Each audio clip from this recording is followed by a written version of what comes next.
Hey YouTube, it's me, BrandonColonel again. The next knife review that I'm going to be doing is on the Frost Cutlery Little Black Talon. Now, this is a fairly decent little knife. Believe it or not, I got this for $6. And like I said, fairly decent little knife, but the sheath is where the biggest problems are at. I'm just going to start off with problems right off the bat. Basically, the belt strap on this is just kind of like bolted on there, bolted. It uses plastic bolts, and they just kind of snap these little things into place right here. You can see that I'm actually missing one right here. But the problem is they're easy to pop out, and once they come out, it's so much easier for them to come out afterward. So you can mount it like this, or if you so choose like this on a belt, granted that it's thin enough to go through. Just to tip down, or if you so choose, tip up and carry for this sheath. This allows a bigger belt. Mind you, it's only that big, but it still allows it. When you carry it horizontally, that's not quite as big, but that's actually a fairly small size belt. So it doesn't allow that much, because even though this part seems like it's pretty big, it's this part that you have to worry about, because that's only that big.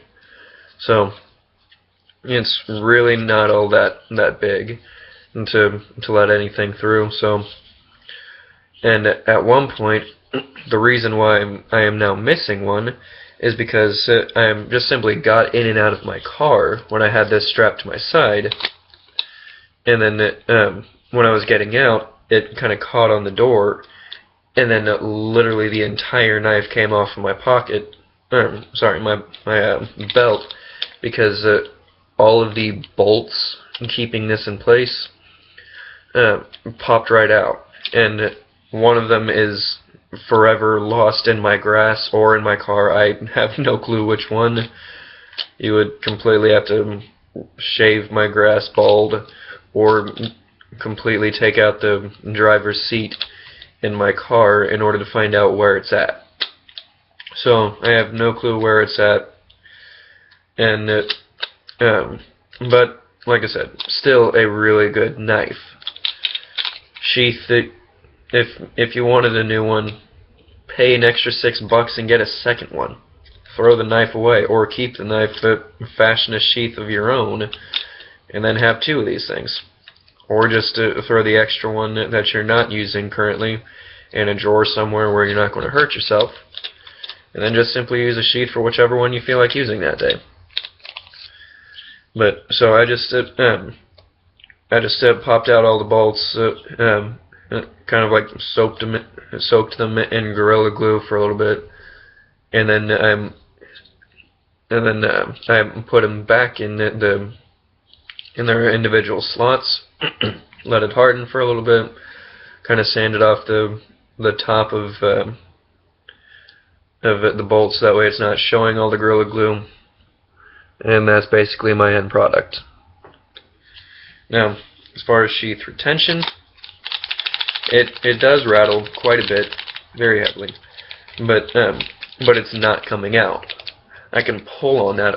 Well, it didn't do that before. Here, one sec. Sometimes you got to push on this a little bit to get the sheath retention back. Now, beforehand, this is about after a year of actually carrying this thing. So beforehand, I haven't done that test in quite some time, but beforehand I could pull all that I wanted and this wouldn't come out. Now I can somewhat pull it with medium force. So when you first get this, it has excellent sheath retention. You can pull it as hard as you want and it ain't coming out. Now I guess I can pull it just relatively hard. Find out something new about your knives every day. But as far as how you're supposed to get it out, press. Just press on that little hole right here. because as you can see, it's not completely actually let me get that in frame. It's not actually secured completely on there, except by this one little part right here. And so that's basically just like the relief cut, if you will. So that's what's holding it in. Just press on that and pull. Now this is a really good knife. You can just sit around playing with it for a little bit, just flipping it around, and you'll entertain yourself like that for quite some time. It is a very comfortable handle, and you just stick your first finger through there and grab onto it with the bottom 3 fingers. And like I said, this is very comfortable. The most that I had to do to this, as far as modifying it, was I just simply took a rod file, and I just went around the edge a couple. Excuse me. I just went around the edge a couple of times, so that way I can take off it. Just a little bit of the sharpness right here, so that way it's a little bit more comfortable to grab onto it, especially with a lot of force. Because if I had to use this for defense, I honestly could. This is, it holds a razor sharp edge. And now, keep in mind I haven't sharpened this in a while, but even that, it still cuts very well, very cleanly. And that's after quite some time without being sharpened at all. So it does work very well, and it's actually surprisingly balanced for what it is. And for a $6 knife, that's pretty balanced. So I have actually used this as just like an impromptu throwing knife, and it works very well, and it'll stick pretty deep. And with just how thick that is, which I was actually very surprised to see just how thick this thing is for $6. That is a very thick knife. And so with just how thick this is, the tip doesn't really bend off all that much, and what little it does, it's incredibly easy to fix. Just literally like one pass on a stone and that's fixed. So what little it bends is pretty much imperceptible. So, like I said, razor sharp, and it comes razor sharp right out of the box, and you can put an even better edge on it if you so choose to. Which, by the way, this is also pretty comfortable in a reverse grip, but I feel like it would just have a little less stability in your hand than this, because just the way that your pinky fits into it, there's more wobble room. Don't really know why, but there just is. Whereas this, just the grip that you get, it's a lot more secure. But yeah, so like I was saying, razor sharp right out of the box, but you can put an even better edge on this thing with just a little bit of knowledge of how to sharpen. As far as the handle, I don't know if these are just pressed on or if it's one solid piece. That's just in a skeletonized handle. Honestly, I don't know. The box didn't say, and the box is nowhere around me for me to show you. But the handle, I've literally thrown this countless times. I have hit it directly on the handle because I accidentally threw it wrong and somehow just smacked dead on the side. And so this handle has taken quite a bit of abuse, and there is no signs of wear on this anywhere as far as the handle goes. There's no cracks, there's no scratches, and I've used this pretty heavily. As far as the edge goes, still not too many signs of wear.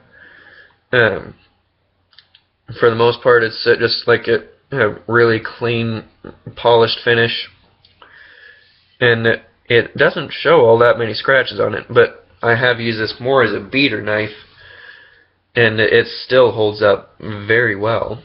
I mean, the most signs of use on this is Gorilla Glue that won't come off. I mean, it's still very, very smooth. It's just like don't know how well it's coming up on there, but basically, there we go. There's a couple of scratches right there, but yeah, well, I can't really get it to show up all that well, but it's pretty dirty, and I just can't get it off. I've washed it as well as I can, but it just won't come off. But like I said, beater knife, $6. Can't really beat that. And this is a phenomenal knife. Sheath, after a while, it gets a little iffy, but if you actually pop out these bolts early on, put them in Gorilla Glue, Super Glue, whatever heavy, good glue you have at the time, just to put in that, and then pop them back in place. Let it sit for a little bit, harden up, and this will probably last you for a lot longer as far as the sheath goes. Now, like I said, really good. You can get a lot of entertainment just out of flipping this thing. But, and it's, oh, that hurt. But, so you can get a lot of really good use out of this. So, probably a good 440C, and holds a really good edge. And on that note, stay safe. I'll see you guys later.